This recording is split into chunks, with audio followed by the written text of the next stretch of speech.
Je vous souhaite la bienvenue. Nous allons entendre M. Laurent Bach. Vous connaissez notre commission, déjà, vous êtes déjà intervenu. Antoine Bozio, M. Arthur Guillauzic, excusez-moi, j'écorche vos noms, et M. Clément Malgouir, ou Malgouer, je ne sais pas comment on prononce, mais voilà. Auteur de la note de l'Institut des politiques publiques intitulée « Quel impôt les milliardaires paient-ils ?» C'est un nom qui parle, qui a été largement commenté depuis sa parution en juin 2023. Messieurs, vos travaux ont la particularité de s'intéresser aux contribuables les plus aisés, alors que les études plus classiques s'arrêtent généralement au dernier décile de revenus. Vous constatez notamment que si le taux d'imposition effectif des ménages français apparaît progressif jusqu'à des niveaux élevés de revenus, il devient régressif au sommet de la distribution, du fait notamment de la composition des revenus des ménages les plus fortunés. Ces derniers disposeraient en effet d'importants revenus détenus par l'intermédiaire de sociétés bénéficiant d'une fiscalité très favorable. Votre audition doit tout d'abord nous permettre d'aborder la question des données disponibles sur les contribuables les plus aisés, alors que les données sur lesquelles vous fondez vos analyses datent de 2016, ce qui est assez ancien en matière de fiscalité. Nos échanges doivent également nous permettre d'identifier la structure des revenus et du patrimoine de ces ménages et les principaux mécanismes d'imposition dont ils bénéficient. Nous pourrons enfin aborder les pistes que vous évoquez pour corriger les effets régressifs de notre système fiscal. Donc je vous propose de débuter par un propos liminaire d'environ, pour chacun, 5 minutes. Je ne sais pas comment vous organisez au niveau de la présentation. Je crois que vous avez une présentation avec ce que j'appelle toujours des transparents, moi, voilà, à l'ancienne. Compte tenu de la technicité de notre sujet, on vous demandera peut-être de compléter par écrit le questionnaire qu'on vous a adressé, parce qu'on aura besoin de... Je ne suis pas sûr que dans le débat, on arrive à évoquer toutes les problématiques. Ensuite, donc, ces propos, je donnerai la parole au rapporteur qui aura une liste de questions à vous poser. Et mes collègues seront amenés à rebondir sur l'ensemble de ces questions. Nous sommes dans le cadre d'une ce qu'on appelle une commission d'enquête. Donc, c'est les dispositions de l'article 6 de l'ordonnance du 17 novembre 1958 relative au fonctionnement des assemblées parlementaires impose aux personnes auditionnées par une commission d'enquête de prêter serment, de dire la vérité, toute la vérité, rien que la vérité. Je vais donc vous inviter à chacun à lever la main droite et à dire « Je le jure ». Je le jure.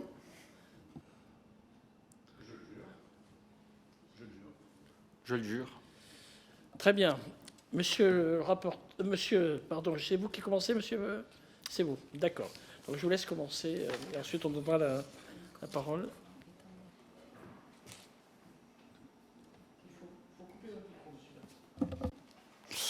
Donc, Monsieur le Président, Monsieur le rapporteur, Messieurs, Mesdames les députés, merci beaucoup pour cette audition. Donc, je vais commencer, je suis Antoine Bozio, je suis le directeur de l'Institut des politiques publiques. Je vais commencer par ce propos liminaire, je donnerai la parole à mes collègues pour présenter les travaux qu'on a réalisés et ensuite répondre à vos questions. Donc, comme point de départ, j'aimerais rappeler le fait que l'Institut des politiques publiques est un centre de recherche qui réalise des travaux d'évaluation et d'analyse des politiques publiques à la demande de commanditaires publics et donc en réponse à ces demandes. Et nous n'avons pas de financement propre et c'est ces financements qui permettent de réaliser ces travaux.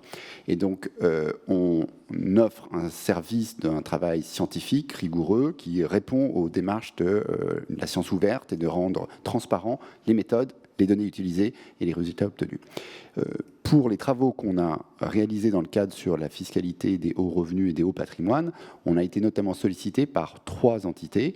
D'abord, la Commission des finances publiques du Sénat, qui a mené un premier travail sur l'impact du PFU en 2019, puis le Comité d'évaluation des réformes de la fiscalité des revenus du capital, qui nous a demandé plusieurs rapports d'analyse, dont un rapport important sur l'impact de ces réformes qui a mobilisé et qui a conduit avec l'aide de l'administration fiscale, à réaliser l'appariement qui a servi de base aux travaux qu'on va vous présenter aujourd'hui. Et puis finalement, la Cour des comptes qui nous a récemment demandé un travail sur le pacte Dutreil. On a réalisé un certain nombre de travaux que j'ai juste rappelés dans cette diapositive, c'est-à-dire un certain nombre de travaux qui ont été publiés sous la forme de rapports et de notes. La note, voilà, j'étais encore sur le précédent, mais c'est pas grave. Et la note auquel vous faites référence, la note numéro 92 de l'IPP, qui a été publiée en juin 2023. J'aimerais tout de suite mentionner le fait qu'on a fait un travail. Le travail a continué après la publication de cette note sous la forme d'un document de travail dont la version disponible en ligne aujourd'hui de novembre 2025, qui donne des éléments supplémentaires qu'on vous présentera aujourd'hui en termes d'information, non pas de changer les résultats, mais de savoir mieux comprendre les mécanismes et un certain nombre d'informations supplémentaires qu'on va vous présenter aujourd'hui. Et puis, on a un travail en cours aujourd'hui, comme un processus scientifique. On a soumis ce travail-là à une revue internationale à comité de lecture, afin qu'elle soit révisée par les pairs. Et donc, on a un processus de révision, de répondre aux questions de nos confrères sur ce travail-là. La première chose que j'aimerais, enfin, le dernier point que j'aimerais faire avant de passer la parole à mes collègues, c'est de dire pourquoi, question souvent, pourquoi l'année 2016 ? Ça fait 10 ans, pourquoi vous avez pris 2016 ? La sollicitation qu'on avait eue, c'était de comment pouvoir estimer l'impact des réformes de la fiscalité du capital qui ont eu lieu à partir de 2017. Et donc, pour pouvoir faire ça, nous avons décidé en commun avec l'administration fiscale qu'il nous fallait faire un travail d'estimer du coup la situation avant réforme, c'est-à-dire l'année avant que se placent les réformes, en 2016, pour pouvoir savoir dans quelle mesure les réformes de la fiscalité du capital vont toucher des ménages qui, en fait, par l'intermédiaire de leur détention d'entreprises, vont toucher ces entreprises et donc le tissu productif français. C'était ça l'objet, et c'est pour ça qu'on a réalisé ce travail-là. Ça a pris 2 ans de travail, c'est quelque chose d'assez considérable, d'où pour pouvoir, et c'est pas quelque chose qu'on peut refaire facilement, donc il y a un certain nombre de travaux qui sont soit en cours, soit en discussion, et donc c'est les choses que je voulais mentionner auprès de la commission d'enquête, c'est le fait qu'il y a des travaux en cours à l'INSEE pour essayer de refaire cet appariement qui devrait déboucher sur, d'après nos informations, sur l'année 2020. Et nous avons soumis un projet à l'Agence nationale de recherche en commun avec la DGFiP et l'INSEE pour refaire cet appariement pour les années 2023-2026 afin de faire disposer à la fois à des fins de recherche mais aussi aux fins pour l'administration de ces éléments qui ont servi pour réaliser la note de 92 de l'IPP. Voilà. Une fois que cet élément est passé, je vais passer la parole à mon collègue Clément Malguir, qui va vous présenter la méthodologie et comment ensuite on a abouti, et Arthur Guyozik vous présentera les résultats. Bonjour à tous. Donc, comme l'a dit Antoine, on a réalisé un ensemble de travaux sur la fiscalité du capital depuis 2019 à peu près. Et celui qu'on va commenter là, c'est la note qui est sortie en 2023, qui est principalement un exercice de mesure où on essaie de mesurer la progressivité du système fiscal. Donc il ne s'agit pas d'une évaluation d'une réforme en particulier, mais juste d'un simple exercice, quelque part, de mesure où on s'intéresse à la progressivité du système fiscal, où on définit la progressivité comme un système fiscal est progressif si le taux moyen d'imposition est croissant avec la capacité contributive. Quelque part, ça décale la question à comment on mesure, comment on définit la capacité contributive. Un point de départ naturel, c'est par exemple le RFR, donc le revenu de référence fiscale. Néanmoins, tout un ensemble de travaux, certains qu'on a fait nous-mêmes et d'autres qui viennent de la littérature, qui montrent que c'est une mesure qui est à la fois partielle, c'est-à-dire qu'il y a un ensemble de revenus, notamment dans le haut de la distribution, qui ne vont pas apparaître dans le RFR. Donc le RFR va recouvrir principalement dans le haut de la distribution des revenus d'activité, mais va ignorer un ensemble de revenus liés à des véhicules d'épargne, comme des entreprises ou autres, qui ne sont pas distribués. Et du fait donc, de cette dépendance du RFR à certaines décisions de distribution, ça rend le RFR particulièrement sensible à la fiscalité. C'est ce qu'on a pu voir dans nos évaluations de la fiscalité des dividendes, où on voit que certains RFR quelque part surréagissent aux incitations fiscales, de telle sorte que la part du revenu plus global qu'on aimerait mesurer, qui est observée dans qui est soumis à l'imposition à l'IR varie en fonction des incitations fiscales. On est donc parti d'une notion de revenu économique qui n'est pas du tout une notion dont on a quelque part la paternité. C'est une notion très ancienne qui revient à Haig et Simons dans les années 20 et 30, et qui est une notion très large. C'est en gros, c'est la consommation, c'est le maximum de ce qu'on peut consommer au cours d'une période sans s'appauvrir. Okay, donc c'est une définition très large qui va inclure des plus-values latentes et plein d'éléments, en plus que le revenu fiscal. On a opérationnalisé cette notion et on l'a restreinte en se concentrant, donc en excluant les plus-values latentes et en se concentrant sur une notion de revenu économique qu'on a appelée contrôlé, notamment en incluant, et c'est je pense la partie principale, les revenus non distribués des sociétés contrôlées au prorata de la détention. Et on a mis un seuil donc de contrôle qui est de 10%, qui est purement conventionnel, qui correspond aussi à des conventions qui ont cours dans la comptabilité nationale. Et d'ailleurs, on a un ensemble, dans la nouvelle version de novembre 2025, un ensemble de tests de robustesse à des seuils de détention plus élevés. Il s'agit donc d'une mesure de revenu qui est plus large que le revenu fiscal et qui, de notre point de vue, de façon assez importante, est indépendante des décisions de distribution des sociétés contrôlées, ce qui rend en fait le revenu beaucoup plus stable et, au cours du temps, mais aussi beaucoup plus stable en fonction de l'environnement fiscal, parce que les incitations à faire apparaître ou pas certains éléments de son revenu économique contrôlé sur sa feuille d'imposition personnelle peuvent varier au cours du temps. Voilà, donc je vais vous présenter rapidement les premiers résultats. Donc le premier résultat, c'est plutôt un élément de contexte, c'est le taux d'imposition directe par rapport au revenu fiscal, par rapport au RFR. Et là, on voit un taux principalement, progressif sur le gros de la distribution. Néanmoins, et c'est la prochaine slide qui va illustrer un peu les limites de ce concept, c'est que quand on classe les individus selon ce revenu fiscal et qu'on s'intéresse au très haut de la distribution, au 0,0002%, on aimerait savoir si ces gens-là sont plus susceptibles que la moyenne, ou en tout cas que les percentiles un petit peu inférieurs, de détenir des parts dans un véhicule, une entreprise qu'on voit apparaître dans le bien connu classement Challenge 500. Et en fait, ce qu'on voit, c'est qu'il y a une association, mais qui est extrêmement faible. C'est-à-dire que quand on fait partie des très hauts RFR en 2016, on n'est pas très susceptible, on n'a pas beaucoup de chance d'avoir des parts dans un véhicule du Challenge Top 500, Top 100 ou Top 50. On va donc, c'est une façon, et je vais passer la parole à Arthur, mais c'est une façon de montrer un peu les limites du lien entre le RFR et le patrimoine sous-jacent.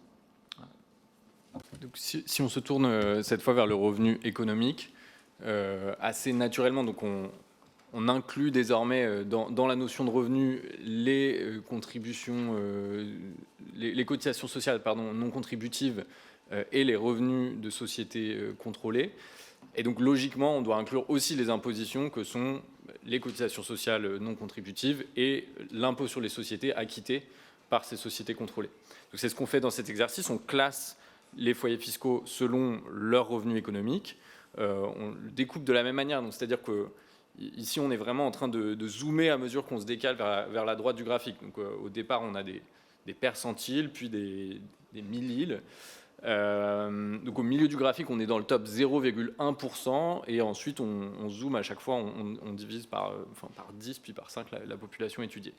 Ce qu'on voit, c'est que le sommet du graphique, donc le sommet en termes de taux d'imposition, on atteint des taux qui sont de l'ordre de 44%. Dans le top 0,1%. Donc on est dans les 38 000 foyers fiscaux qui ont le revenu économique le plus élevé. On a des taux de l'ordre de 44,5%. C'est le cas pour en fait la plus grande partie de ce top 0,1%, donc disons les 20 000 foyers fiscaux du bas. Et ensuite on voit que le taux effectif baisse assez fortement pour atteindre pour le point tout à droite, qui sont le top 75, les 75 foyers fiscaux avec le revenu économique le plus élevé, environ 25%. Donc cette chute, elle est assez marquée. On va essayer de l'expliquer ou d'en trouver un petit peu les mécanismes sous-jacents. Ce qui est important dans notre mesure de revenu économique, c'est que lorsqu'on se tourne vers cette mesure du patrimoine, qui est la liste des grandes fortunes dans le magazine Challenge, on trouve cette fois une contrepartie, une association très forte entre le fait d'être tout en haut de la distribution de revenus économiques et le fait d'être présent dans le classement Challenge. Donc il y a vraiment cette contrepartie naturelle entre revenus et patrimoine qui n'existait pas lorsqu'on prenait le RFR comme mesure de revenu. Et ça, c'est un élément vraiment je pense, important dans notre ensemble de résultats. Donc si on veut creuser un petit peu les mécanismes, le premier le mécanisme naturel, c'est juste de regarder la composition du revenu économique le long de la distribution qu'on vous a présentée. Donc ici, vous pouvez voir avec la courbe rouge la part en fait, des revenus non distribués de société qui, dans le bas du top 10%, sont en réalité très faibles et montent progressivement pour atteindre des proportions du revenu économique qui sont de l'ordre de 96% pour le top 75. Donc ça devient vraiment, à mesure que l'on monte dans la distribution du revenu économique, ça devient la source prépondérante en fait, de ce revenu économique. Ce sont des revenus qui restent logés dans les sociétés qui ne sont pas distribuées. La courbe bleue, à l'inverse, vous montre le RFR, en fait, la part du revenu fiscal de référence dans le revenu total, qui baisse très très fortement à mesure qu'on s'élève dans la distribution. Pourquoi ce phénomène ? Simplement, la propension à consommer le revenu décroît fortement avec le revenu économique, et par parallèle, la propension à recevoir des revenus qui vont être stockés dans des véhicules qui ont une personnalité morale distincte, elle croît avec le revenu économique, et donc le taux d'impôt sur les sociétés étant très inférieur à la somme du taux d'impôt sur les sociétés et d'impôt sur le revenu, on a naturellement une propension à distribuer le revenu par les détenteurs de sociétés qui baisse très fortement dès lors qu'on s'élève dans la distribution de revenus économiques. Un mécanisme, disons une explication importante de ce phénomène, c'est la présence de sociétés holding qui permettent d'arrêter le flux de revenus à une société qui est la dernière avant la personne physique, on va dire, et donc vers laquelle les dividendes remontent. Ces dividendes, ils remontent naturellement et sans imposition, ou avec une imposition très minime du fait de la directive Murphy dans le droit européen. Il y a simplement une quote-part pour frais et charges qui est assez faible dès lors que, en particulier, que les sociétés sont intégrées fiscalement. Et donc, ce qu'on voit, ce que vous pouvez voir dans la courbe bleue, c'est que la probabilité de détenir directement des parts d'une société considérée comme holding, elle augmente très très fortement à mesure qu'on s'élève dans la distribution du revenu économique, et elle atteint à peu près 85-90% tout en haut de la distribution. Donc c'est vraiment un phénomène extrêmement prévalent. Une dimension importante qui nous paraissait importante de souligner également et qui était absente de notre, ou en tout cas moins marquée dans notre note initiale, c'est la dimension internationale de l'impôt sur les sociétés. Donc ici, on décompose, vous voyez, c'est le même graphique que précédemment, simplement en rouge foncé, vous avez l'impôt sur les sociétés domestiques acquitté en France, et en rouge clair, l'impôt sur les sociétés acquitté hors de France. Et vous voyez que tout en haut, l'impôt sur les sociétés acquitté hors de France représente une part importante de l'impôt sur les sociétés total, à peu près la moitié, ce qui a un effet sur la régressivité, puisque en moyenne, ce qu'on mesure, c'est que l'impôt sur les sociétés payé hors de France est payé à un taux plus faible que le taux français, en particulier en 2016, où le taux d'impôt sur les sociétés était encore à 33 1/3. Et également, ce que ça souligne, c'est que il y a eu un phénomène de concurrence fiscale internationale sur les taux d'IS assez important et qui est très visible ici, c'est-à-dire qu'il y a une exposition forte à la concurrence fiscale internationale au sommet de la distribution de revenus économiques, qui a tiré les taux d'impôt sur les sociétés vers le bas et a finalement déconnecté le taux d'impôt sur les sociétés du taux marginal supérieur de l'impôt sur le revenu, alors même que au début des années 80, ces taux étaient assez équivalents, et donc l'incitation à ne pas distribuer les revenus était très faible.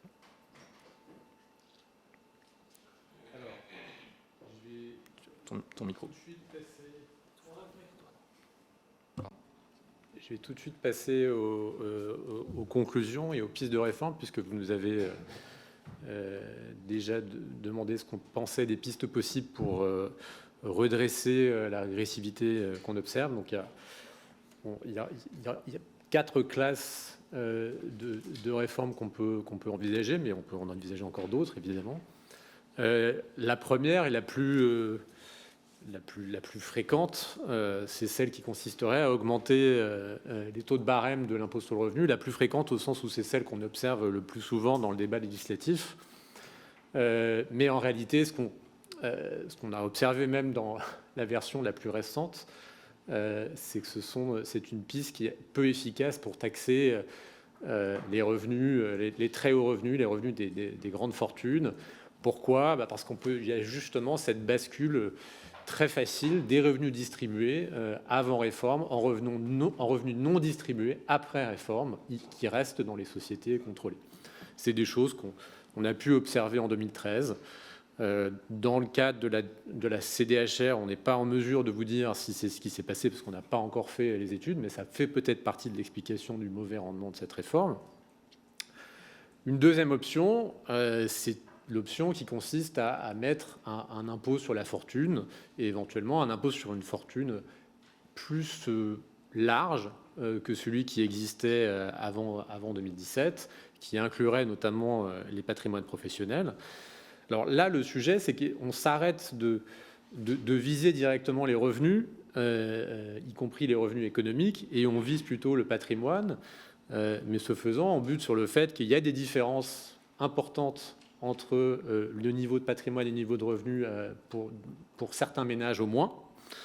Et c'est pour ça qu'on a inventé le plafonnement. Et le problème, c'est que le plafonnement, en fait, réduit à zéro l'ISF pour les gens qui ont un rendement du patrimoine faible. Le problème, c'est qu'on mesure ce rendement du patrimoine seulement en utilisant le RFR rapporté au patrimoine et non pas le revenu économique rapporté au patrimoine. Et de ce fait, là encore, on l'a vu dans nos graphiques, en fait, l'impact de l'ISF sur la progressivité générale du système était très faible de ce fait. C'était un impôt clairement pour les millionnaires et pas pour les milliardaires, comme on l'a souvent entendu. Une autre solution, ce serait de viser directement des mécanismes particuliers qui sont des adjuvants, on va dire, à tout ce qu'on a pu montrer dans cette note, et en particulier le système des holdings qui permet d'augmenter le fossé qui existe entre le revenu économique, celui dans lequel on peut ponctionner, et celui qu'on se distribue effectivement en fin de parcours à la personne physique. Et donc, une façon de réduire cette propension à utiliser des holdings, c'est de taxer les dividendes intra-groupes. C'est ce qui est fait aux États-Unis. Il y a une taxe il y a plusieurs taxes d'ailleurs qui visent les dividendes intra-groupes aux États-Unis. Et de manière évidente, ça décourage l'utilisation de structures pyramidales. On en observe beaucoup moins qu'en Europe et en Asie. Le problème en France et en Europe de manière plus générale, c'est que justement on a voulu encourager la constitution de groupes parce qu'on était dans des marchés de capitaux qui étaient segmentés. On a voulu ouvrir les marchés de capitaux à l'échelle européenne et ce faisant, on s'est dit que c'était une bonne idée d'encourager les groupes qui iraient de pays en pays à l'intérieur de l'Europe. Pour ce faire, on a dit qu'il fallait ne pas taxer les dividendes entre les mères et les filles, et de ce fait, ça empêche l'introduction d'une taxe à l'américaine. À cet endroit, je voudrais quand même rappeler que le dispositif Murphy, même si c'est un dispositif aujourd'hui européen, est un dispositif qui est né en France après la Première Guerre mondiale. C'est quelque chose qu'on sait très bien faire tout seul. Parce qu'on aime beaucoup les groupes en France. Et la dernière chose, la dernière possibilité, c'est de revenir à une taxation des revenus, mais une taxation des revenus progressifs plus large, sur un concept de revenus plus large. Et la façon de le faire, ce serait de mettre en transparence les revenus d'un plus grand nombre de sociétés qu'aujourd'hui. Je dis plus grand nombre parce qu'il y a déjà des sociétés pour lesquelles il y a de la transparence fiscale en France. Ce sont les sociétés de personnes. Et donc là, il s'agirait d'élargir le périmètre de ces sociétés de personnes, au moins d'un point de vue de fiscalité des sociétés. Ça permettrait de rétablir la progressivité souhaitée, au moins sur le périmètre des sociétés qui seraient rendues comme des sociétés de personnes, ça c'est certain. Le problème, c'est qu'évidemment, la définition de ce nouveau périmètre, elle dépendra de ce qu'on pense être le véritable degré d'intuitu personae des sociétés dont on parle. Est-ce que c'est vraiment des sociétés contrôlées par un petit nombre de personnes? Et comment on définit ce contrôle? Et puis une fois qu'on intègre ça, il faudra se poser effectivement la question des bonnes déductions opérationnelles à mettre en œuvre pour ne pas éventuellement pénaliser des dépenses de ces sociétés qu'on estime bonnes pour la société, des déductions d'investissement, de suramortissement éventuellement qu'on pourrait envisager pour justement ne pas pénaliser les sociétés qui réinvestissent véritablement cet argent dans des choses bénéfiques à la société. Juste en petit rappel, on a beaucoup parlé de notre note, mais je crois comprendre que cette commission est en partie issue d'un débat qui n'est pas lié à notre note, mais qui est lié au sujet des impôts payés par les ménages à haut patrimoine.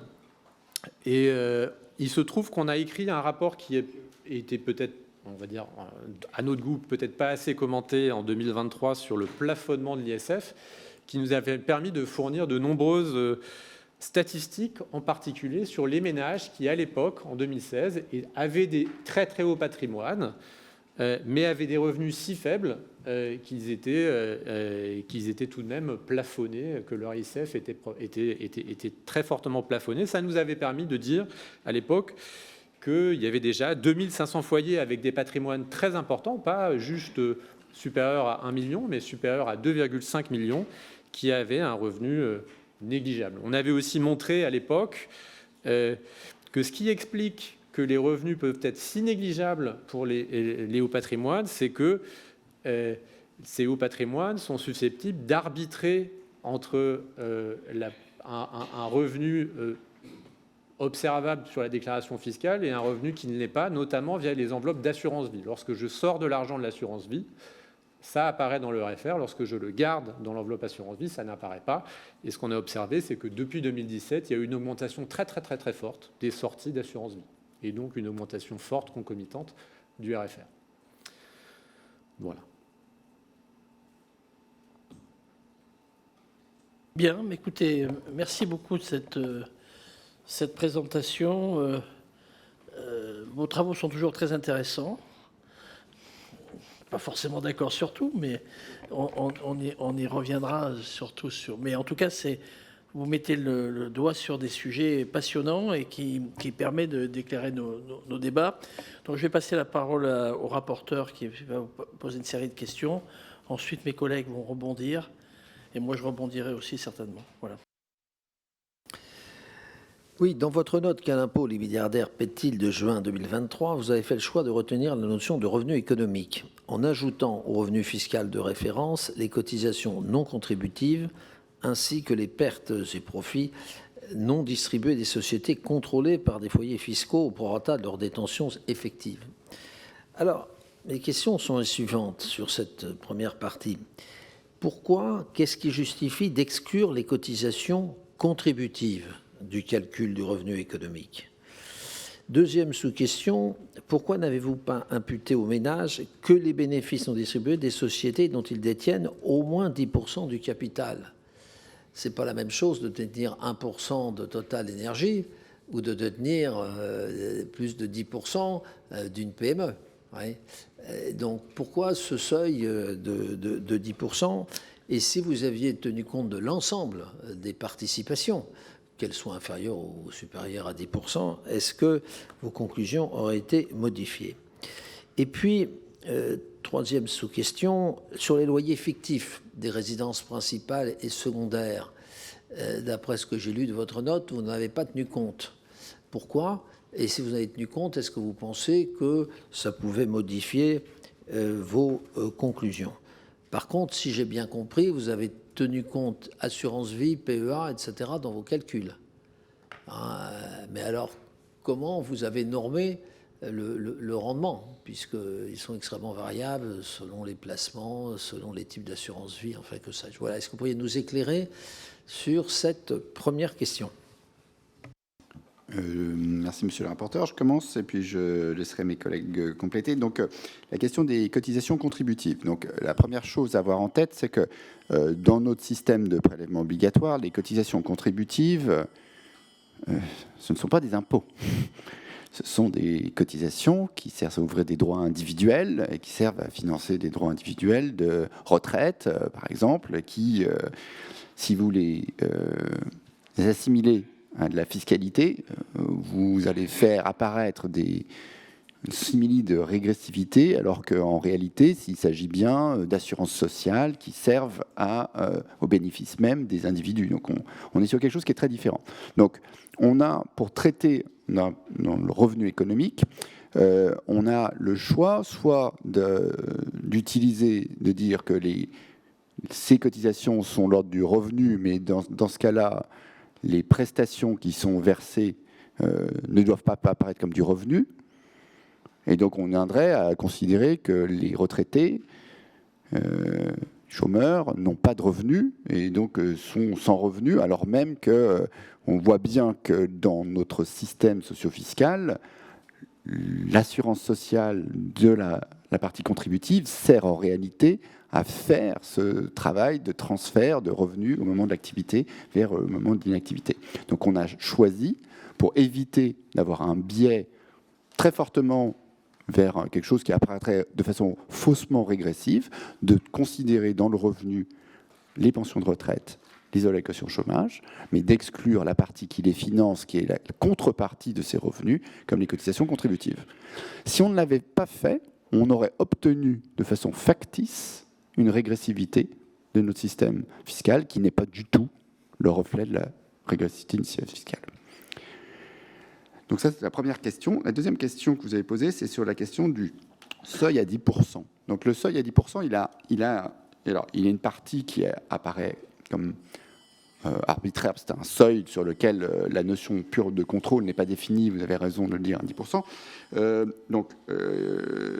Simplement, ce seuil sert de référence à la fois dans les liasses fiscales comme étant un des éléments clés pour le report de l'information sur les actionnaires de référence de ces sociétés. Il sert dans la comptabilité nationale comme un des éléments clés de référence. Par ailleurs, on a fait des tests, variantes, y compris en mettant un seuil à 50%, donc un contrôle direct, dans lequel on a ces résultats en annexe du travail qu'on a fait, du document de travail de novembre 2025, et qui ne fait plutôt que renforcer finalement le diagnostic qui était présenté. Donc je pense que c'est un vrai point sur de savoir quelle est la bonne façon de mesurer. D'une certaine façon, on aimerait avoir quelque chose qui est une définition où on pourrait avoir quelque chose qui combine une information sur, par exemple, si on avait une détention familialisée avec plusieurs parts qui sont peut-être inférieures à 50%, mais donc il y a bien un contrôle qui est fait de la société. La question importante, c'est la question du contrôle, parce que c'est ça qui détermine la capacité ou pas à verser les dividendes et verser les profits. Sur les loyers implicites, vous avez tout à fait raison que les loyers implicites, alors c'est les choses que les économistes aiment beaucoup, c'est-à-dire que les propriétaires occupants ont un patrimoine. Quel est le revenu qui correspond à ce patrimoine? C'est bien ce qu'on appelle les loyers implicites. Donc, simplement, ce qu'il faut bien avoir en tête, en général, c'est très important de prendre ça en compte si on veut comparer sur l'ensemble de la population les 30% les plus aisés versus les 70% les moins aisés, parce que vous allez avoir un taux de propriétaires très différent. Mais là, on regarde au sein des 10% les ménages les plus aisés, on va avoir des effets très très similaires et finalement un effet très marginal de la prise en compte des loyers fictifs. Or, un des éléments qui a de méthodologie qu'on a essayé de suivre dans cette note, c'est de ne pas faire d'imputation, pas faire d'hypothèse. On essaie de rester sur des choses qu'on observe dans les données administratives, qu'on peut vraiment... Et ça, c'est ça qui est... Et certes, on perd un petit élément très très fin de ce que peuvent rajouter les loyers fictifs, mais en fait, on y gagne de la de la prudence sur ce qu'on montre, et ça ne changerait pas grand-chose dans le fait de voir, de rajouter des questions de loyer fictif pour ce groupe-là des 10%. Si vous compariez ces 10% aux 50% du bas, vous verrez une plus grosse différence des loyers fictifs. Donc les loyers fictifs jouent dans leur ensemble, mais là, au sein de ces ménages-là, ça joue très peu. Je voudrais rebondir sur la notion de détention, parce que vous admettez indirectement qu'il y a une notion de personnalité morale et qu'il y a une différence entre le bénéfice de l'entreprise et le bénéfice appréhendé par les actionnaires. Vous accréditez la notion de contrôle, quand vous parlez des 10%, la capacité d'influencer sur la capacité de distribution ou pas. Voilà, donc c'est un débat qu'on a depuis un moment. Je l'aborde maintenant parce que peut-être qu'on va avoir plein d'autres questions. Mais aujourd'hui, dans votre analyse, vous considérez qu'il y a une transparence de ce que vous préconisez ensuite quand vous parlez de structure allière, mais la notion de contrôle, même avec 10% ou 15%, même avec 49%, et je dirais même parfois majoritairement, si je fais une distribution trop importante par rapport à l'intérêt de la société, je peux avoir un événement. C'est comment vous, indirectement, j'entends ce que vous dites, peut ne pas, mais par cette notion de 10%, vous acceptez le principe que c'est la notion de contrôle ou pas. Voilà, le 1% de chez quelqu'un qui est chez Total, il n'a aucune influence sur la décision de distribution. Celui qui a 10%, il n'y a pas plus. Pour qu'un bénéfice devienne la chose juridique, je me place sur un plan juridique, dans notre droit positif, pour que ça devienne la chose des actionnaires, il y a quand même toute une procédure de distribution. Voilà, c'est là-dessus que j'entends ce que vous dites, mais cette notion de contrôle me trouble un peu parce que vous accréditez la notion qu'il faut avoir au moins 10% pour avoir du contrôle, donc vous admettez le principe d'une forme d'opacité au sens juridique de la personne morale. Alors, déjà pour clarifier le débat, est-ce que si on avait mis le critère à 50%, ça vous poserait problème quand même? C'est important parce que ça permet de bien cerner ce qui pose problème dans 10%. Est-ce que le problème dans 10%, c'est que ce n'est pas 50% ou c'est un problème de distinction? Même si quelqu'un a 100% de la société, il faudra quand même ne pas considérer qu'il puisse puiser dans la trésorerie. C'est deux questions différentes. Si vous considérez qu'une personne qui a 100% des parts ne peut pas être considérée comme ayant tout pouvoir sur la décision de distribution et tout pouvoir de captation de la trésorerie, sachant qu'on prend en compte comme bénéfice le bénéfice officiellement distribuable. D'un point de vue juridique, c'est un bénéfice distribuable après l'amortissement, après toutes les charges courantes. Donc c'est un bénéfice en droit des sociétés qui est distribuable qu'on compte. Donc ça ne contrevient pas, en dehors des cas où il y aurait des problèmes d'actifs nets inférieurs au capital social, vraiment, enfin de capital social qui serait vraiment très faible. La décision de distribution, s'il n'y a pas trop de dettes, s'il n'y a pas de sujet avec les créanciers, quand j'ai 100% des parts, considérer que le bénéfice distribuable est... Voilà, donc si on est d'accord sur ce qui se passe quand on a 100%, on peut reculer et partir maintenant sur les cas, on va dire, inférieurs à 50. Là, il y a plusieurs sujets. Donc, il y a d'abord le sujet que nous, on part de 10% en individuel. Donc, en fait, il faut qu'il y ait au moins un individu de la famille qui détienne individuellement plus de 10%. Ça va être souvent des détentions familiales. Donc, souvent, quand il y en a un qui détient 10%, à plusieurs, ils vont détenir beaucoup plus que 10%. Alors, le groupe décisionnel est plus large que l'individu. En tout cas, c'est comme ça qu'on considère les choses. C'est-à-dire que la famille peut être considérée comme une entité, la famille en tout cas nucléaire est considérée comme une entité qui est capable de prendre des décisions d'un seul tenant. Et donc, à partir de 10% en individuel, on peut déjà arriver à beaucoup plus que 10%. Et puis, voilà, on peut présumer une faculté de coordination entre un petit nombre d'actionnaires lorsqu'il y en a... un qui a 10%, un autre qui a 30% et un autre qui a 40%, ils peuvent se parler.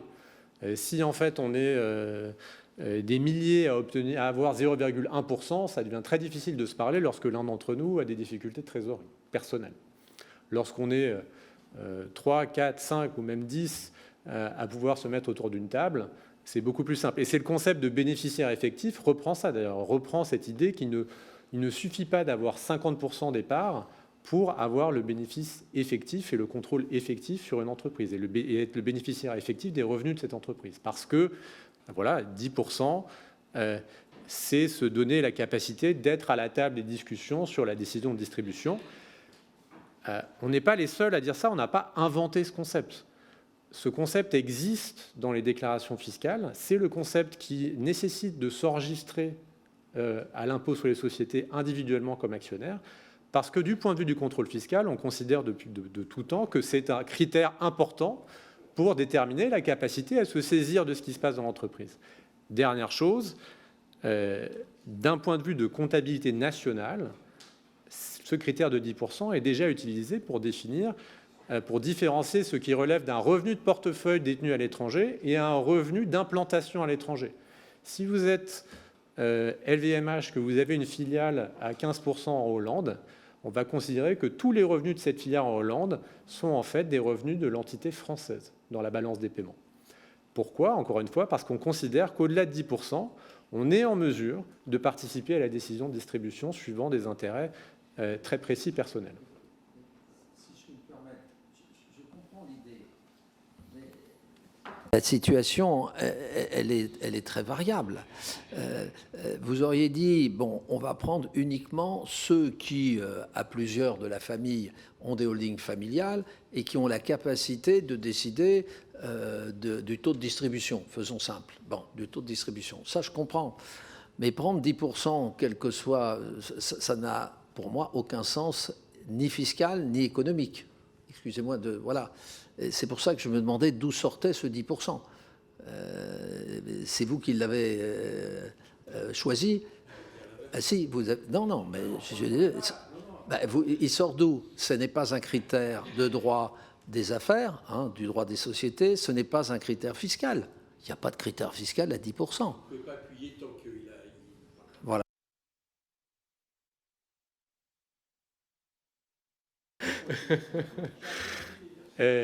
Alors, je tiens à dire que ça ne sort pas de notre chapeau. Ça sort de ce qui est inscrit dans les déclarations à l'impôt sur les sociétés, ce critère de 10%, et ça sort des critères de la comptabilité nationale. Ce critère de 10% existe, il n'existe pas en droit des sociétés, c'est vrai, mais il existe dans l'application du droit fiscal des sociétés, dans les déclarations fiscales à l'impôt sur les sociétés, et il existe dans les normes internationales de comptabilité nationale. Donc, non, mais c'est pour vous dire que ça ne sort pas de notre équipe. C'est un critère qui est beaucoup plus large que ça. Par ailleurs, je pense qu'on a dit dès le départ que c'était un critère conventionnel. Conventionnel au sens où si il était marqué sur toutes les personnes, vous contrôlez et vous contrôlez pas, on aurait saisi ce marqueur pour dire vous contrôlez pas. Mais le fait est que c'est quelque chose que le statisticien n'est pas capable de mesurer. Il faut bien prendre un critère. Et par ailleurs, il y a des gens qui ont 5% et qui sont largement capables de participer à la table des négociations. Aux États-Unis, il suffit d'avoir 5% des parts d'une société cotée pour devoir s'enregistrer et pouvoir, parce qu'on suppose qu'on a une influence notable sur l'entreprise. Oui, mais donc c'est tout à fait conventionnel, mais ça pourrait être plus bas, ça pourrait être plus haut. Moi, la seule remarque que je peux faire, et on ne va pas y passer, c'est que vous transformez là, ils peuvent rester branchés les deux. C'est le privilège du président. Non, simplement, vous transformez un stock, une valeur stock, en flux du fait du critère des 10%. C'est-à-dire que vous considérez que le revenu devient acquis à l'actionnaire quand j'ai plus de 10%, quand j'ai moins de 10%, il n'est pas acquis à l'actionnaire. Voilà, mais c'est un raisonnement, moi je pense qu'on peut mettre au débat, c'est que vous le traitez fiscalement au niveau économique d'une manière différente en fonction des critères. Je suis d'accord avec vous, les 10%, on les connaît, on a plein de critères, les 5%, le régime Sauté-Murphy, l'intégration fiscale, tous ces pourcentages, on les connaît bien, mais c'est plutôt que vous en tirez des conséquences juridiques sur la nature du bénéfice. Le bénéfice devient la propriété des actionnaires, lorsqu'ils ont plus de 10%, je grossis un peu le trait, il ne l'est pas quand ils ont moins de 10%. Moi, c'est ça qui m'interpelle. Ouais, si je peux juste rappeler quand même, on a donc ce critère de 10% a extrêmement peu d'impact sur les résultats qu'on a présentés. C'est-à-dire que tout ce que disait Antoine Bauzieux, quand on prend 50% et donc le foyer fiscal actionnaire a toute liberté de la politique de distribution de l'entreprise, on a les mêmes résultats, sauf que le taux final est à 21% au lieu de 25%. Donc c'est vraiment pas quelque chose qui guide le résultat. Pourquoi vous n'avez pas pris 0%, c'est-à-dire toutes les participations qu'on a? Parce que c'est tellement divers, si vous voulez. Et est-ce que ça aurait changé les résultats? C'est ça la question. Donc ça, en revanche, on ne l'observe pas. C'est dans l'alias fiscal, on observe les détentions que dès lors qu'elles dépassent 10%. Le formulaire est fait comme ça. On obtient des données commerciales Orbis pour les grosses sociétés des détentions qui sont inférieures à cela. Et on réintègre quand même l'IS sur les dividendes reçus par du coup, les ménages, les petits porteurs qui reçoivent des dividendes. Donc évidemment, simplement, on ne réintègre pas l'IS sur les revenus non distribués des petits porteurs. Juste Sur les cotisations dites contributives et non contributives, si j'ai bien compris, vous avez exclu toutes les cotisations maladie, si j'ai bien compris. C'est bien ça? Alors, qu'est-ce que vous avez exclu? Les cotisations retraite et chômage. Voilà.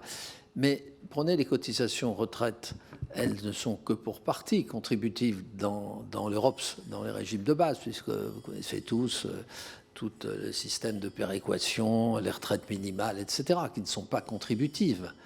Donc, c'est pour ça que, bon, je trouve que du point de vue méthodologique, parce que elles sont, les cotisations sont dégressives, puisqu'elles sont plafonnées. Voilà. Et donc, votre argument, il n'est que très partiellement exact. Sur les retraites, donc effectivement, il y a une partie de redistribution qui a lieu dans notre système de retraite. Donc si on voulait le prendre en compte, ce serait un immense travail auquel personne aujourd'hui est capable de le faire. Mais à mon sens, le point vraiment très important, c'est que c'est une plus grosse erreur de considérer les cotisations retraite dans notre système comme étant des impôts que de les considérer comme des cotisations contributives qui donnent lieu à des droits. C'est faire une erreur majeure. Parce que, comme justement elles sont plafonnées, on ferait apparaître de la régressivité qui est totalement factice, puisque évidemment, on est des cotisations qui sont parties plafonnées donnent droit à des prestations qui sont aussi plafonnées. Mais ça ne veut pas dire que le système est régressif. Plus compliqué que ça, puisque la définition d'une cotisation sociale, c'est un prélèvement obligatoire qui vous permet éventuellement d'avoir des droits, des ouvertures de droits éventuelles, pas certaines. C'est pour ça que c'est encore plus compliqué. Non, c'est parce qu'après, je dois partir, je suis désolé. Merci. J'ai plusieurs questions à vous poser. D'abord, merci d'exister. Non, parce que qu'on pose des questions et autres, je pense que ça a ouvert quand même depuis quelques années des choses sur lesquelles, malheureusement, Bercy n'est pas capable de répondre en tant que tel seul. Ils le disent d'ailleurs. Donc, merci. Bon.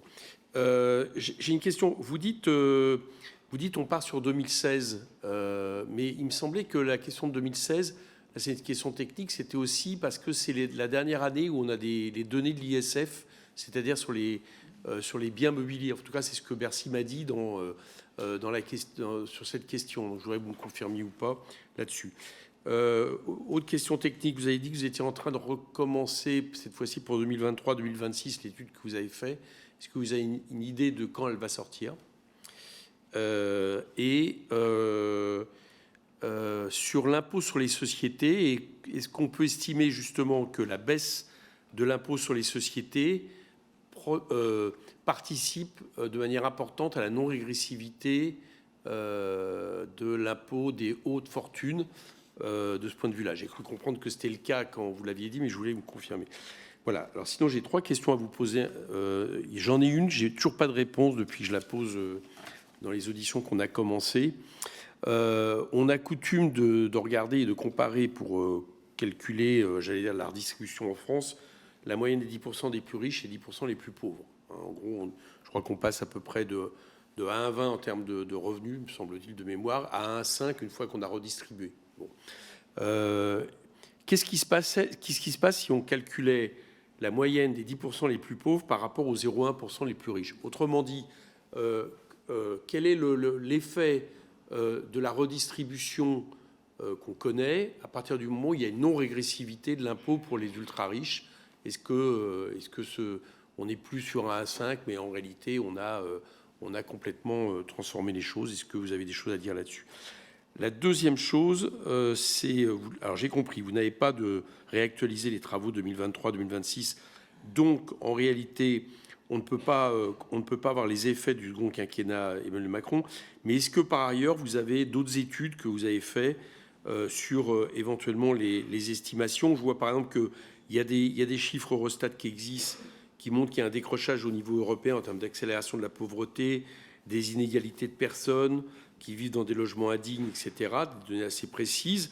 Donc je voulais savoir si vous avez d'autres travaux plus thématiques qui commencent à nous donner un peu une indication justement de cette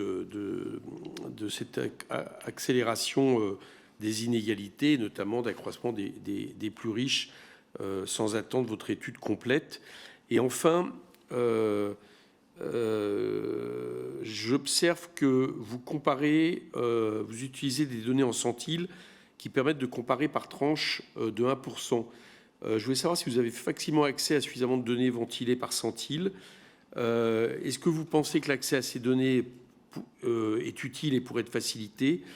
Et enfin, pensez-vous que l'INSEE, l'Eurostat, les grands statisticiens publics français et européens devraient davantage publier ces données qui sont sur les tranches de 1% et non pas de 10%?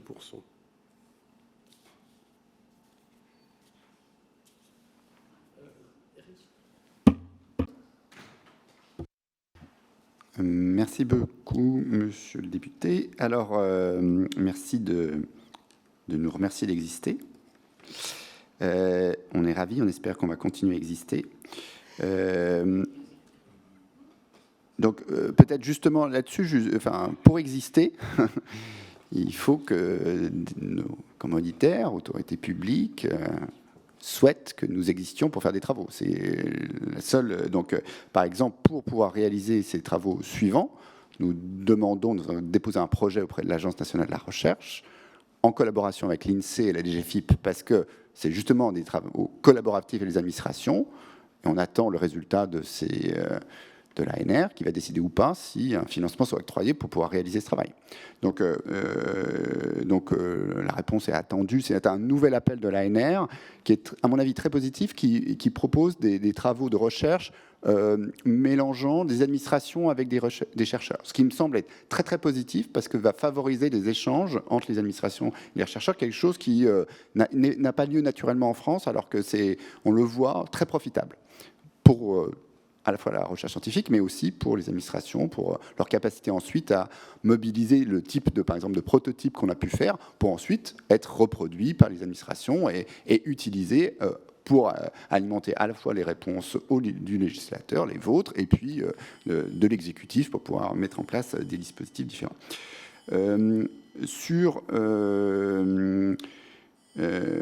Qu'est-ce que je pourrais dire? Peut-être que quand même sur un élément de vos questions sur justement la dernière de vos questions sur les centiles et l'accès aux données. En fait, là, on a vraiment des cas où on a accès à des données. On ne peut pas faire mieux. C'est des données individuelles, précises, des entreprises. C'est même exceptionnel au niveau même de comparaison internationale. Très peu de pays européens.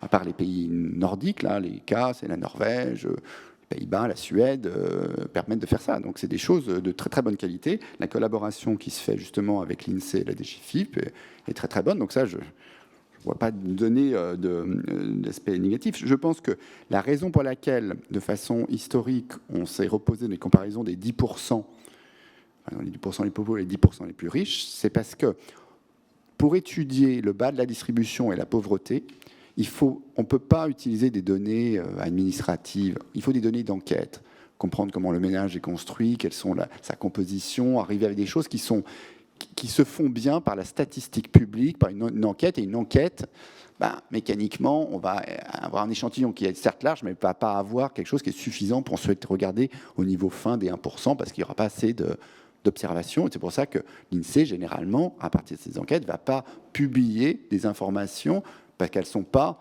représentatives à un niveau trop fin. Elles vont le faire au niveau des déciles, où là, c'est représentatif. C'est pour ça que ces travaux qui... Parce qu'on veut regarder le bas de la distribution, vous avez remarqué que dans tous les graphiques qu'on vous a présentés, on n'a pas toute la population. On ne fait que les 10% les plus riches. Pourquoi? Parce que justement, ça a un sens pour cette population-là d'utiliser ces informations administratives, alors que si on voulait le faire de façon complète pour les pauvres, il faudrait aussi avoir des données d'enquête qui, là, ne nous permettent pas d'avoir la même maille fine, finalement, de mesure. L'IS contribue, comme vous l'avez vu, de façon assez importante à être ce qu'on appelle c'est un impôt sur le revenu des personnes morales, mais qui sert à rendre plus solide l'impôt sur les personnes physiques. C'est le rôle quand la mise en place de ces impôts-là il y a un siècle, ont été discutés. C'était dans quelle mesure on avait besoin justement d'imposition à la fois les personnes morales et les personnes physiques pour éviter qu'on puisse avoir ce qu'on appelle une sorte de protection de l'impôt sur le revenu des personnes physiques via l'imposition des personnes morales pour éviter finalement justement des substitutions entre personnes morales et personnes physiques. Donc il joue un rôle très important. La discussion plus fondamentale, qui n'est pas évidente, c'est que comme c'est l'impôt sur l'impôt sur les sociétés, comme elle est au niveau des entreprises, elle ne peut pas faire la distinction entre l'entrepreneur qui n'est pas riche, qui justement crée une entreprise et qui va commencer à essayer de développer une activité, et versus l'entrepreneur qui en fait a déjà installé son entreprise, a des profits importants, une situation. Voilà, on a des outils qui ne sont pas aussi précis pour arriver à faire les distinctions, ce que pourrait faire un impôt personnel sur le revenu. Voilà, c'est ça l'élément fondamental.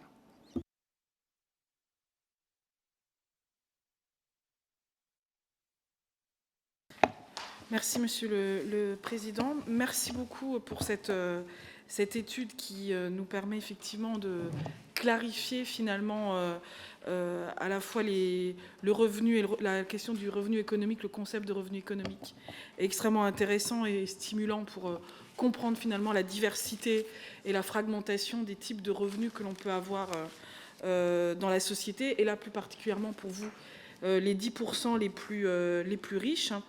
J'ai juste une petite demande de précision sur ce que vous avez dit tout à la fin, où j'ai pas compris, vous êtes allé très vite, et après je vous poserai j'ai d'autres questions.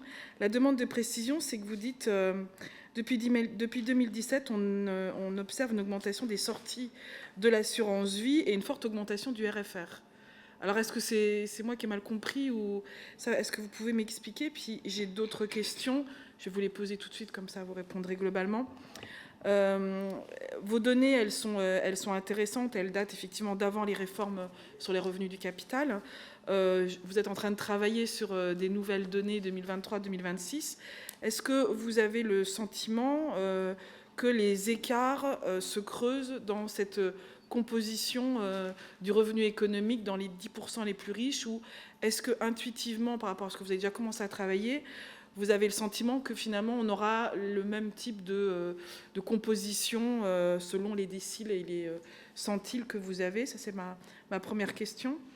Dans les pistes de réforme que vous avez étudiées, il y en a une que vous n'étudiez pas, je ne sais pas si c'est volontaire, notamment sur la question du patrimoine, et notamment une taxe sur les hauts patrimoines qui pourrait peut-être se justifier justement au regard de vos analyses, puisque, vous avez parlé de la taxation des holdings. Moi, je parle plutôt d'une taxe type Zuckman, un impôt différentiel sur les très hauts patrimoines, et qui permettrait justement de prendre en compte un certain nombre d'éléments qui constituent aujourd'hui les revenus des personnes les plus riches, des milliardaires. Et j'aurais voulu avoir peut-être votre avis sur justement comment est-ce qu'on peut identifier la question des biens professionnels justement dans ces très hauts patrimoines, et qui est quand même pour nous un peu clé dans les discussions, notamment sur la taxe Zuckman ou équivalent, entre du patrimoine qui est dit productif et du patrimoine qui est dit improductif, et notamment les revenus non distribués qui peuvent être assimilés à du patrimoine non productif. Est-ce que cette différenciation productif-improductif que vous avez faite sur les contributions, est-ce que c'est quelque chose qui vous a, sur lequel vous avez réfléchi ou pas du tout? Merci.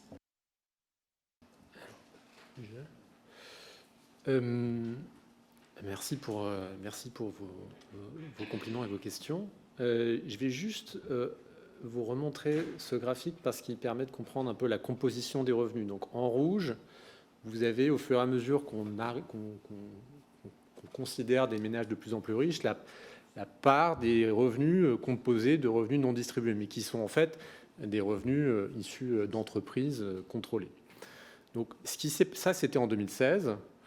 Ce qui s'est certainement passé depuis 2017, c'est que ce que vous voyez en bleu clair qui descend à presque zéro chez les très très riches a en proportion du revenu légèrement augmenté, mais en pourcentage des RFR initiaux, ça représente des augmentations très très fortes. C'est-à-dire que quand vous partez d'une part du RFR dans vos revenus qui n'est que de même pas 10%, si ça augmente de 20%, vous arrivez à 12%. Ça reste très mineur dans vos revenus, mais c'est vrai que quand même, ce que ça veut dire dans les déclarations fiscales, c'est qu'après 2017, en particulier en haut, on a observé de beaucoup plus hauts RFR déclarés qu'auparavant. Malgré tout, ces RFR ne sont pas du même ordre de grandeur que les très hauts revenus économiques. Donc on peut avoir les deux en même temps. Des réformes qui auraient libéré du revenu fiscal de référence, mais pas du tout à la hauteur des revenus économiques sous-jacents. Pourquoi ces revenus économiques, ces RFR ont augmenté un petit peu? Parce que justement, il y a le PFU qui augmente un peu l'intérêt de distribuer. Il y a la fin de l'ISF qui fait qu'on n'est plus plafonné et qu'on n'a plus implicitement un taux marginal à 70% sur justement les dividendes qu'on distribue. Donc les gens qui avaient des poches dans des enveloppes type assurance vie ou des sociétés contrôlées se sont mis à sortir plus fréquemment, mais en proportion aux revenus économiques de ces gens, ça représente toujours des parts faibles. Ensuite, vous avez indiqué qu'on n'avait pas évoqué toutes les options possibles. Alors, c'est certainement vrai. Je pense qu'on peut être il faut être très modeste sur les options possibles. Cela étant, on a évoqué tout ce qui relève de l'imposition sur la fortune. Et je pense que ce qu'on appelle la taxe Zuckman relève de la classe des impôts sur la fortune.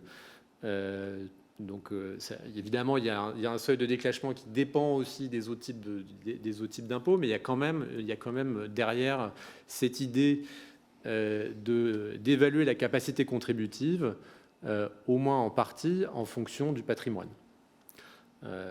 Et donc, ce faisant, la véritable question, c'est de savoir si justement, malgré tout, en haut, le patrimoine est la meilleure façon de mesurer les capacités contributives des individus, plutôt que le revenu économique.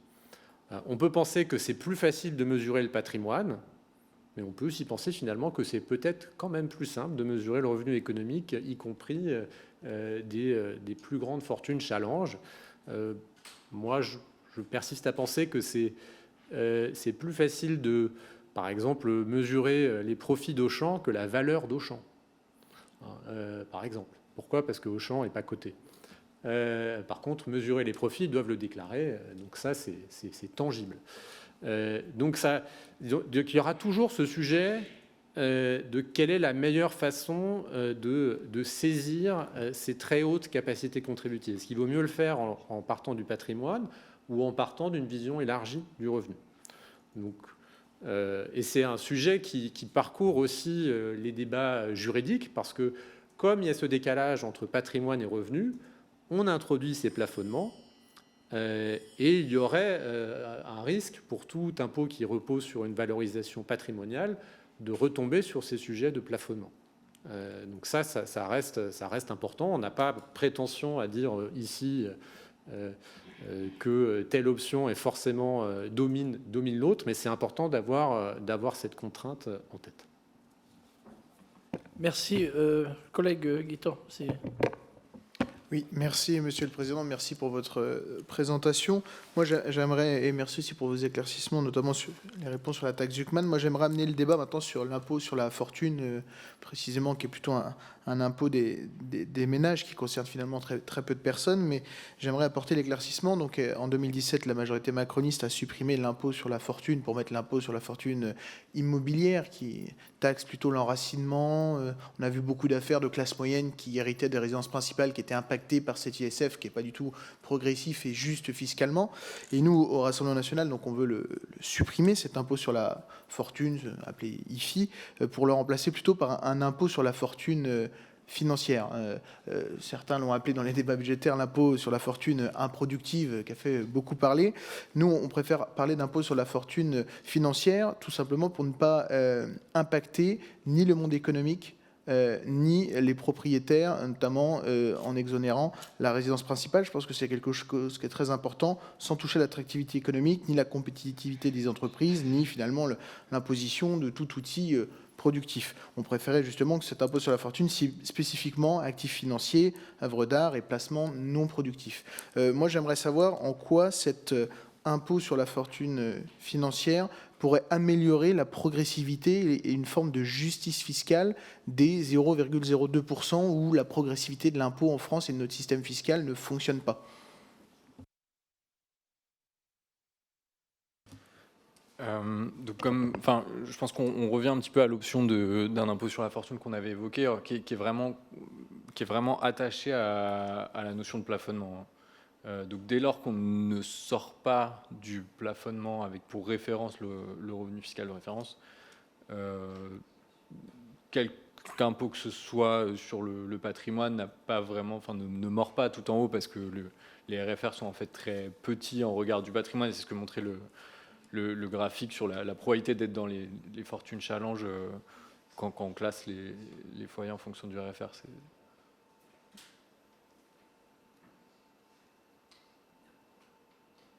Monsieur le rapporteur, vous continuez vos autres questions, s'il vous plaît. Je reprends le cours de mes questions qui ont été interrompues. La deuxième question, c'est que s'agissant de l'appréciation du taux global d'imposition des ménages, vous incluez donc les impôts directement acquittés par les ménages, c'est-à-dire IR, prélèvements sociaux, c'est-à-dire CSG et la sauce, comme on dit, ISF, les cotisations sociales non contributives et l'IS. Mais pourquoi vous avez exclu de votre calcul les impositions indirectes? Parce que, entre nous, la différence entre impôt direct et impôt indirect, elle est purement juridique, elle n'est pas économique, c'est-à-dire la TVA. La question avait été posée à vos prédécesseurs, d'ailleurs. Les droits d'accise, les impôts de production, la taxe foncière, puisque un certain nombre d'analyses ont intégré les taxes foncières, considérant que c'était l'équivalent d'un impôt direct. Et puis, comment est-ce qu'on traite des droits de mutation à titre onéreux et des droits de mutation à titre gratuit? Alors, est-ce que vous pourriez m'expliquer pourquoi vous n'avez pas essayé d'intégrer ces différents éléments, au moins tout au parti? Merci. D'abord, ça a déjà été mentionné, on a cherché dans ce travail à être au plus près des informations disponibles à l'administration. Et en particulier, sur les impôts indirects, il n'y a pas à ce jour de données qui permettent de relier, par exemple, les revenus et les consommations, les différentes consommations qui mènent à TVA. Donc, alors, non, il n'y a pas de données fiscales qui permettent de savoir, par exemple, là, mais qui permettent de savoir qui, à la fois, a un revenu de je ne sais pas, 5 millions d'euros de revenus économiques et combien il a de consommation soumise à TVA. Donc il faut faire des estimations, ça ne veut pas dire qu'on ne peut pas le faire, mais il faut faire des estimations et qui supposent de bien connaître le panier de consommation de ces gens-là, et on n'a pas les sources d'enquête, ne couvrent pas ces gens-là, parce que ça a déjà été indiqué. Les enquêtes sont très bonnes pour ce qui relève en gros du 99% de la population, mais pour ce qui se passe en haut, et on peut penser que leurs comportements de consommation sont assez différents de la personne moyenne, on n'arrive pas à avoir ces informations de manière très fiable. Donc ça, c'est une première chose. Après, il y a un point plus conceptuel sur les impôts indirects, et c'est une grande différence avec l'impôt direct, c'est que quand vous générez un revenu aujourd'hui, en fait, quoi qu'il arrive, ce revenu, un jour ou l'autre, sera soumis à TVA.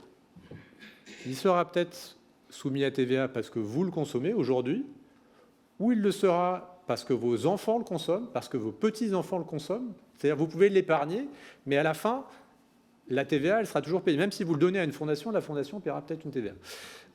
Donc, ce n'est pas du tout le cas pour les impôts directs à cause de l'extinction des plus-values au décès qui garantit qu'en fait, vous n'aurez pas un jour un rattrapage d'imposition sur ce revenu au titre de l'impôt direct.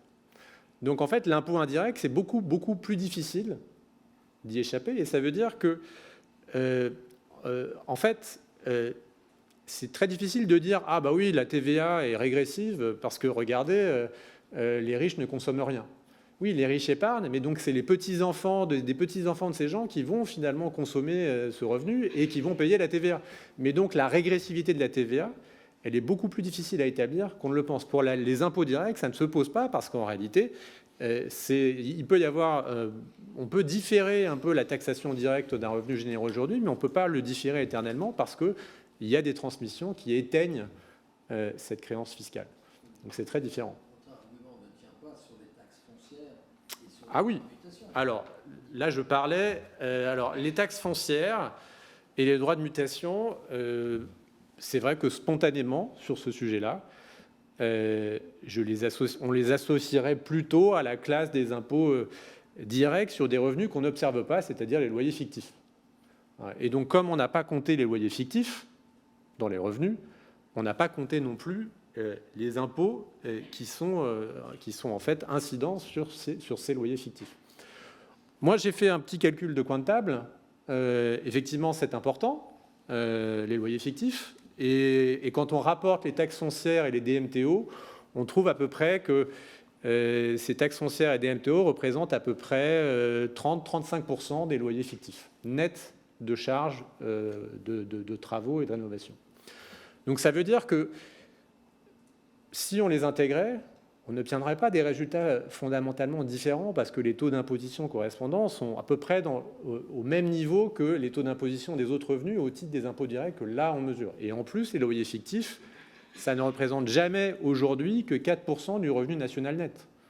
Donc ça ne peut pas avoir un effet brutal sur nos résultats. Mais effectivement, là, c'est une limite des données disponibles qui nous empêche de les intégrer dans nos estimations pleinement. Et sur les droits de mutation à titre gratuit, parce qu'il y a tout un problème méthodologique compliqué. Ah oui, parce que... Compliqué, parce qu'il y a des effets de génération, il faut distinguer en plus les donations des droits de succession, hein, où il y a, semble-t-il, une évolution du comportement de nos concitoyens. Enfin, je veux dire, il y a des problèmes compliqués. Là, vous avez fait des travaux là-dessus, sur à quelle date ont lieu les droits de donation, et est-ce que ça modifie ou pas une partie où ça atténue certaines conclusions faites par ailleurs. Mais vous avez tout à fait raison, c'est ce que je disais sur cette logique d'impôt différé. Sur les impôts indirects, en fait, c'est impossible d'exclure l'idée que ce revenu sera imposé un jour. Pour les impôts directs, effectivement, ça peut être différé jusqu'au moment où on devra payer des DMTG au moment de la transmission.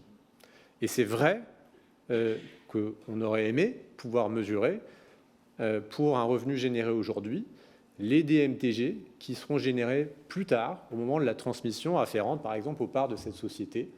On aurait aimé pouvoir les mesurer. Dans la version de la note qu'on avait à disposition, on était totalement incapable de le faire directement parce qu'il n'y a encore aujourd'hui pas de fichier qui permet de relier les déclarations d'impôt sur le revenu ou même les déclarations d'ISF ou d'IFI à l'époque avec les déclarations de DMTG. Ça n'est toujours pas possible de le faire. Maintenant, on commence à avoir des données qui permettent de savoir quels sont les DMTG associés à des transmissions de parts de société, qui nous permettront à terme d'enrichir effectivement les travaux de la note, en disant par exemple, voilà, si dans les 5 ans, il y a une transmission concernant une société que vous contrôlez aujourd'hui, on va prendre par exemple tous les droits perçus au titre de cette transmission et les associer aux revenus d'aujourd'hui. Ça peut être une solution.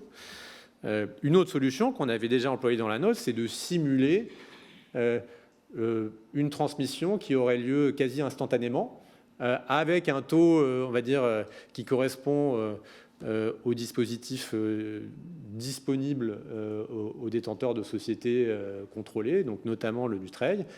Et c'est vrai que les ordres de grandeur de l'effet de l'inclusion de ces DMTG dans nos résultats étaient très faibles, parce que les taux d'imposition effectifs des parts de société au titre des DMTG, surtout lorsqu'on valorise, on va dire, de manière plus proche du marché les valeurs transmises, ce qui n'est pas toujours le cas en cas de transmission du Dutreil, dans ce cas-là, les taux d'imposition effectifs étaient très faibles, sont très faibles.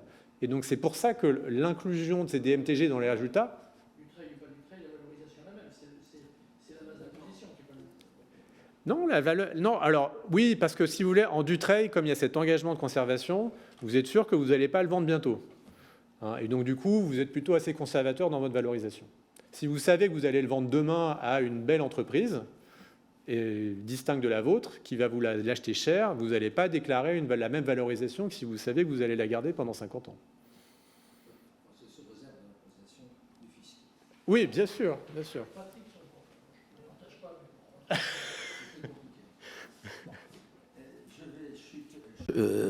Oui, passer à ma dernière question pour ne pas abuser de la patience de nos collègues.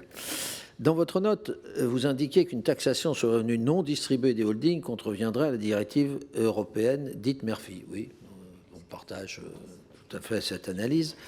Mais vous suggérez une taxation des revenus non distribués des holdings à l'impôt personnel sur le revenu. Mais pouvez-vous détailler cette proposition en présentant les avantages et les inconvénients qu'elle revêt? Est-ce qu'on ne va pas se heurter une nouvelle fois à deux problèmes? Le problème, c'est que pas de taxation des revenus non disponibles, qui est la position du Conseil constitutionnel. On ne taxe que les revenus disponibles.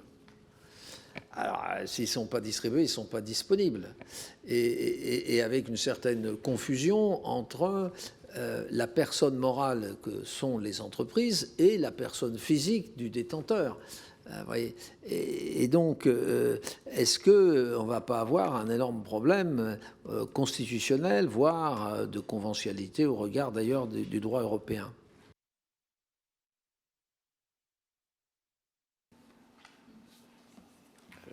Je pense qu'il y a déjà des sociétés transparentes. Donc, d'un point de vue, ça existe déjà. Certaines SCI et des sociétés de personnes. Oui, bien sûr. La masse du patrimoine dont on parle, il est dans des sociétés de capitaux. Oui, mais pourquoi c'est le cas? C'est une question, c'est la question qu'il faut se poser. Pourquoi, en fait, une quantité si importante des sociétés se relève des sociétés de capitaux et pas des sociétés de personnes? Est-ce que ça a toujours été le cas? Non. En fait, on sait qu'avant, pendant très longtemps, il y avait des tas de contraintes sur l'établissement d'une société de capitaux qui faisaient qu'on le faisait plutôt lorsqu'on était nombreux et qu'il n'y avait pas d'intuitu personae.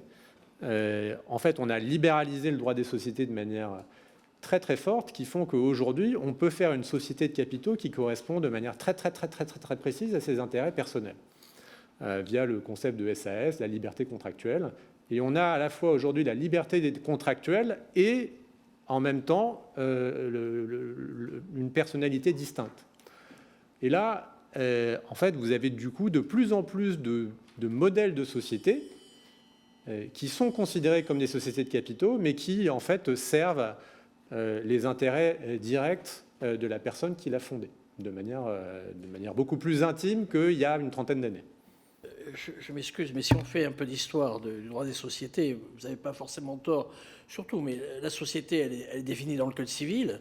La notion de personnalité morale est définie dans le Code civil. Ensuite, il y a le code de commerce qui est venu, le Code des sociétés qui est venu. Après, on a la notion fiscale. Même aujourd'hui, et c'est plutôt la notion de patrimoine. Un homme, une personne physique, un homme, une femme, un patrimoine. Je décède, j'ai ma dévolution, mon patrimoine est transmis à mes ayants droit. La personne morale, c'est une continuité dans le temps, une forme d'immortalité juridique qui fait qu'on continue dans le temps et on crée des personnes morales. Et on a créé des personnes morales aussi, pas que pour des questions fiscales, pour pouvoir associer un collaborateur, pour développer. Je dirais, il ne faut pas avoir l'angle de la société uniquement pour une notion fiscale. Certes, elle a évolué, et notamment depuis les SAS, depuis la loi où on pouvait faire des sociétés unipersonnelles. C'est ça qui a été la révolution, c'est qu'on puisse faire une société unipersonnelle, alors qu'avant on ne pouvait pas. Voilà, donc c'est là où il y a eu la véritable innovation dans notre droit. Et effectivement, et même aujourd'hui, vous conviendrez que même l'entreprise individuelle, vous pouvez opter l'impôt société. On peut, dans une entreprise individuelle, le IRL n'existant plus, on peut opter l'impôt société. Donc ce qui est une construction intellectuelle compliquée. Mais c'est pas que. Et là, on pourrait. Mais là encore, on fera une différence entre le bénéfice, même pour une entreprise individuelle, et le revenu. C'est d'où l'intérêt de l'option IS de l'entrepreneur individuel. C'est pour faire une différence entre le bénéfice qui est réinvesti, l'autofinancement d'entreprise, et le revenu personnel. Voilà. C'est une notion juridique intéressante mais vous posez les vraies questions. On n'a pas forcément les mêmes conclusions. Voilà. Mais vous savez, par rapport à cette réflexion, au fond, ce que vous préconisez, c'est le retour au XVIIIe siècle. Puisque les sociétés, elles sont apparues... Mais non, c'est pas en 1999 oui, mais la SAS, c'est Epsilon par rapport à notre problème entre nous. Attendez, prenez les grandes entreprises, Total Énergie, etc. Oui, bien sûr. Mais qu'est-ce qui représente, si je vous pose la question, qu'est-ce qui représente en pourcentage du patrimoine de valeur mobilière? C'est Epsilon, quelques pourcents. Mais ça, c'est des dérives. Mais au XVIIIe siècle, certains ont combattu la création de les sociétés de capitaux, qui se sont beaucoup développées au XIXe siècle et qui sont un des facteurs du développement, d'ailleurs, dans le monde entier. Et la distinction en disant il y a des intérêts propres à ces sociétés par rapport à leurs actionnaires. Ouais. Et ça, c'est fondamental. Ouais. Et donc, ça, c'est pour ça que votre idée de transparence fiscale, en plus, elle poserait des problèmes entre les actionnaires, parce qu'il peut y avoir des actionnaires très minoritaires. Vous voyez, donc, moi, toutes les voies que vous soulevez sont des voies fermées. D'ailleurs, vous fermez les trois premières. Je partage d'ailleurs votre analyse, mais je ferme aussi la quatrième. Ça tient pas. C'est bien notre problème.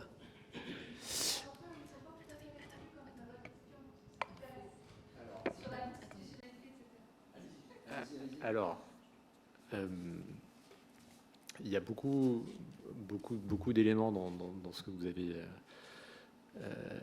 avez dit. En fait, donc c'est pas moi, professeur de finance d'entreprise, qui vais vous dire que la société de capitaux, ça sert à rien.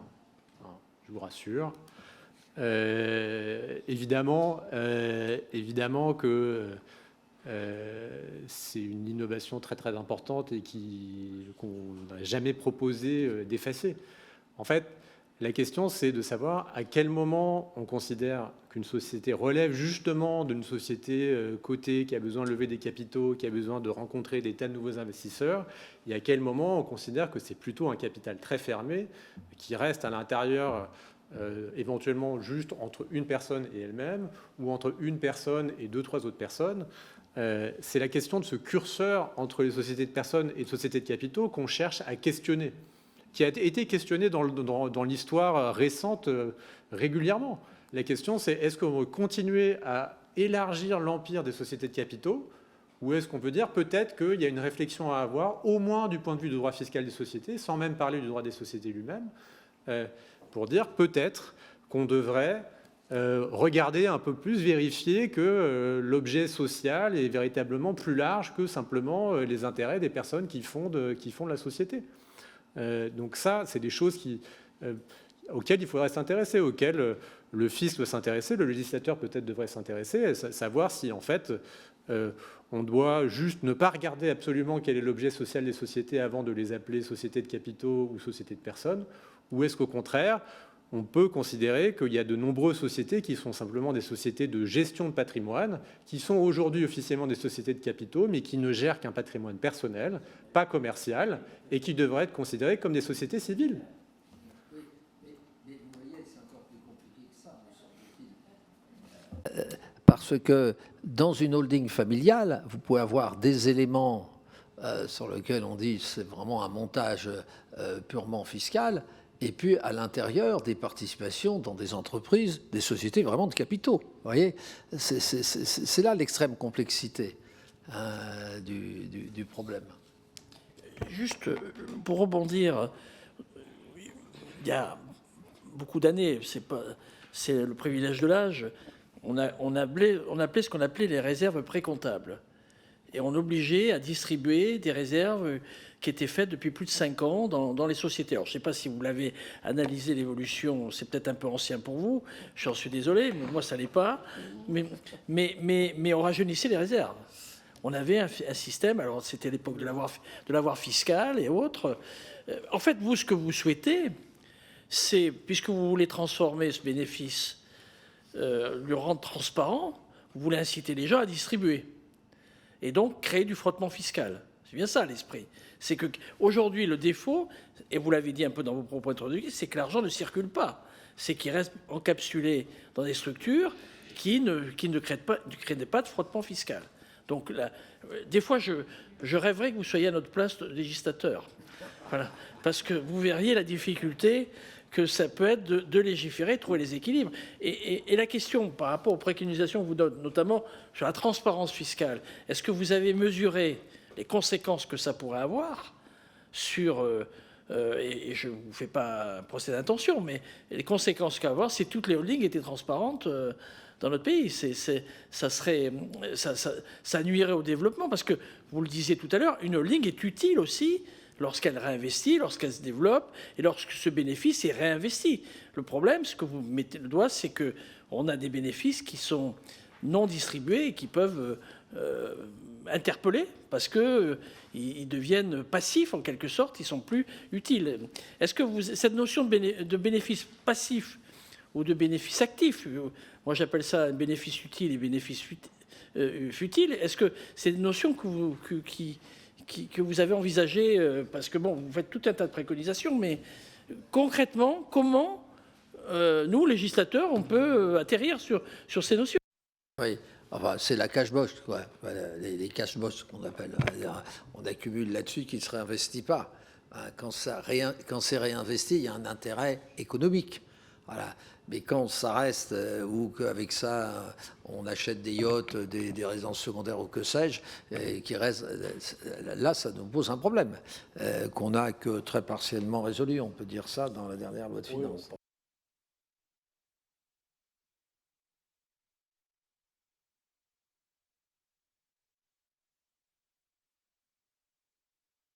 Alors, moi, je vais juste indiquer que on a cette chance par rapport à vous que, bon, évidemment, on n'a pas à légiférer maintenant pour la France, mais on est capable de regarder un peu l'histoire et de regarder les expériences passées et puis aussi simultanées dans d'autres pays. Aux États-Unis, il y a la transparence fiscale pour la très grande majorité des sociétés et ils ne meurent pas du fait de ne plus pouvoir faire de holding. C'est pas impossible de redistribuer de l'argent à un segment de la société vers un autre segment, une autre activité, sans avoir de holding. C'est tout à fait possible. On n'a pas besoin de holding pour réallouer de l'argent d'un projet à un autre dans une entreprise. C'est quand même... Enfin, en fait, là, ça s'est tellement installé en fait, dans notre système qu'on a l'impression que c'est devenu obligatoire d'avoir une unité légale séparée au-dessus des unités commerciales productrices pour pouvoir réallouer de l'argent d'un segment vers l'autre. Mais il y a des tas de pays où on n'a pas besoin de faire ça.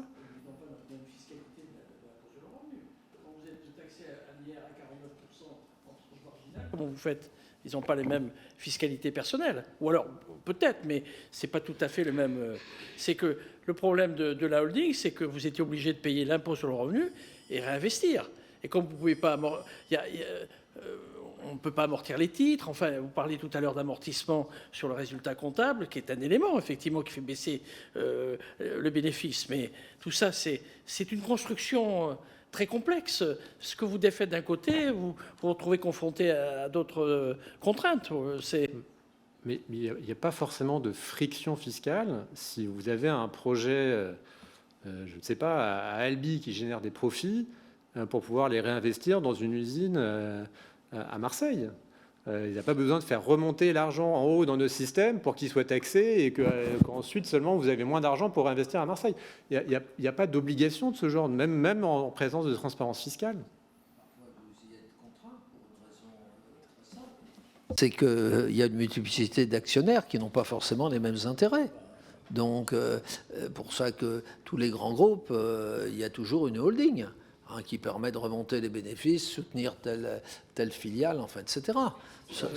Le problème, à mon avis, il n'est pas là. Le problème, il est quand on monte des holdings dites familiales pour essayer de payer le moins d'impôts possible. C'est ça le problème, ce n'est pas l'existence des holdings. Et si je prends votre exemple d'une entreprise qui veut réinvestir, bien sûr que vous avez parfaitement raison, mais elle va créer soit des filiales, soit un établissement. Et donc, quelque part, elle devient elle-même partiellement holding.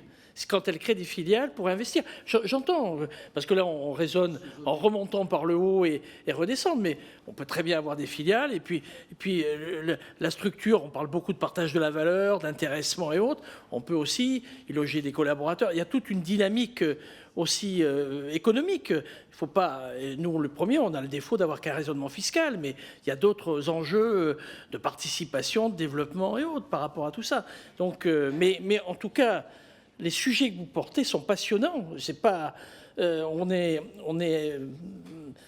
pense que vous mettez le doigt sur des vrais sujets. Maintenant, comment on essaie, d'ailleurs, c'est un des objets de cette commission demandée par monsieur le rapporteur, d'essayer d'y voir clair et trouver un chemin, une réflexion pour le législateur que nous sommes, quoi.